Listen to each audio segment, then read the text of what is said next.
ಇದಕ್ಕೆ ಮತ್ತಿಲ್ಲ, ಇದಕ್ಕೆ ದವ ಇಲ್ಲ. ಇದು ನೆನಪಿದ್ರೆ 1 ಲಕ್ಷ ಬೀಜ ಉತ್ಪಾದನೆ ಆಗ್ತದ. ಇದು 10ರಿಂದ 12 ವರ್ಷ ಬಂದ್ ಮಾಡ್ಬೇಕಂತ ನಿರ್ಧಾರ ಮಾಡ್ಕೊಂಡಿದೀವಿ. ಆದ್ರ ಈ ನಾಡಿಗೆ ಅನ್ನ ಕೊಡುವಂತ ಅನ್ನದಾತರನ್ನ ಭಾರತೀಯವಾಗಿ ಸರ್ಕಾರಕ್ಕೆ ನಾವು ಮನವಿ ಪತ್ರವನ್ನು ಸಲ್ಲಿಸಬೇಕಂತೇಳಿ ರೈತ ಚಳವಳಿ ಸುಮಾರು 5,000 ಸರ್ಕಾರಕ್ಕೆ ಸಲ್ಲಿಸಿದ ಬಂಧುಗಳೇ.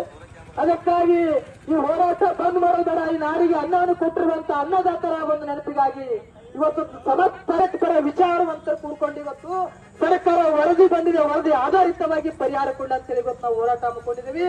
ಈ ಹೋರಾಟವನ್ನು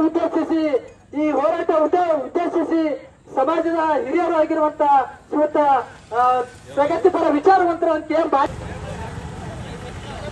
ಈ ಕಸಕೋಟಿ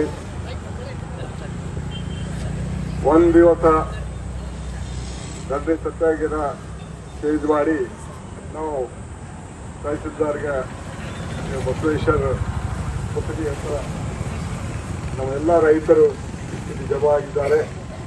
ಈ ರೈತ ಯಾವ ಔಷಧ ಸಿಕ್ಕಿಲ್ಲ ಅಂತ ಇಂಪಾಸಿಬಲ್ ಯಾವುದಿಲ್ಲ.